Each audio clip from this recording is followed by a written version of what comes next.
প্রিয় দর্শক, আসসালামু আলাইকুম। আবারও আপনাদের মাঝে একটা ভিডিও নিয়ে হাজির হলাম। তা ভিডিওটা হলো ঢাকা থেকে পূর্ব দিকে সোনারগাঁও, 30 কিলোমিটার পূর্ব দিকে এই যে সেই সোনারগাঁও জাদুঘর। তাই এই জাদুঘর আমি আসছি আপনাদের মেন দৃশ্যগুলো তুলে ধরার জন্য। এখন আমি ঢুকছি জমিদার বাড়ি। এই জমিদার বাড়িতে এখন ঢুকছি। এইখানে ঢুকে আপনার মেন দৃশ্যগুলি আমি তুলে ধরতেছি। তাই জমিদার বাড়ি যে সর্দার বাড়ি যেটা বলে সর্দার বাড়ি, এই সর্দার বাড়ির মেন দৃশ্যগুলি আপনাদের এখানে তুলে ধরতেছি। তা আপনারা ভিডিওটা না টেনে সম্পূর্ণভাবে ভিডিওটা দেখেন। আমি আসলে ভিডিওটা অনেক লম্বা হয়ে যাওয়ার কারণে আমি মেন দৃশ্যগুলি তুলে ধরছি। তাই আপনারা না টেনে আমিও ভিডিওটা স্পিড করে দিছি। এই যে দেখেন জমিদার বাড়ি, এটা হলো সর্দার বাড়ি। এই যে একটা বাইরে পুষ্করণী, বিশাল বড় এরিয়া, এখানে বিশাল বড় এরিয়া। এই যে দেখেন কত সুন্দর করে সাজায় রাখছে, কত পুরনো বাড়ি এখানে তারা বসবাস করত। এই সর্দার বাড়ি। এখান থেকে বেরোয়া এখন যাইতেছি জাদুঘরে, যে জাদুঘর সোনারগাঁ জাদুঘর, এই জাদুঘরে যাইতেছি। আপনারা আস্তে ধীরে দেখুন। এই যে দেখেন আমি ঢুকতেছি মেন গেট দিয়া। মেন গেটে ঢুকা এই যে কত সুন্দর করে সাজায় রাখছে, সাজানো গোছানো কত সুন্দর করে। তা পুরাটা আমি হয়তো রেকর্ড করছি, কিন্তু আপনাদের দিতে পারতেছি না, অনেক লম্বা হয়ে যাবে ভিডিওটা। তা মেন দৃশ্যগুলি আমি আপনাদের মাঝে তুলে ধরলাম। আপনারা আস্তে ধীরে দেখেন। হ্যাঁ, কত সুন্দর দেখেন, কত সুন্দর করে সাজায় রাখছে। তাই আপনারা না টেনে এরপর আমি যাব এই যে দোতলায়।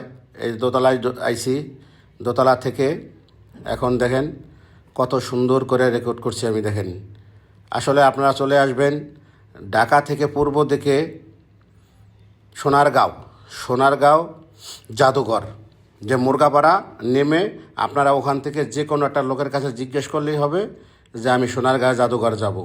তা আপনারা এখানে চলে আসবেন। এখানে দেখার মতো অনেক কিছু আছে। এত সুন্দর জাদুঘরের ভিতরে কত সুন্দর করে সাজানো গোছানো, যে জমিদাররা যে কি ব্যবহার করত, কীভাবে থাকতো, কী আসার বিষয় সম্পূর্ণ সব কিছু এখানে সাজানো গোছানো আছে। আপনারা এসে এখানে উপভোগ করবেন। এই যে দেখেন কত সুন্দর গলার হার, হ্যাঁ, কত সুন্দর করে সাজানো গোছানো। তা আমি এরপরে আরেকটা ভিডিও করছি, যেটা পানামনগর, পানাম সিটি, এটাও তুলে ধরছি। আপনারা না টেনে আস্তে ধীরে দেখতে থাকুন। খুব সুন্দর করে আমি এটা রেকর্ড করছি। দেখেন কত সুন্দর সাজানো গোছানো। এখানে হাজার হাজার মানুষ এখানে আসে, বিদেশ থেকে লোক আসে, এখানে এসে ঘোরাফেরা করে, দেখে, সৌন্দর্যটা উপভোগ করে। এই যে বাইরে বিশাল বড় এরিয়া, বিশাল, কত সুন্দর, মানে কি বলবো দর্শক, অনেক বড় এরিয়া। তা হয়তো আমি পুরো ভিডিওটা আপনাদের মাঝে দিতে পারি নাই, তার কারণ ভিডিওটা লম্বা হয়ে যাওয়ার কারণে আমি দিতে পারি নাই। এই যে পুষ্করণীর ভিতরে কত মাছ দেখেন।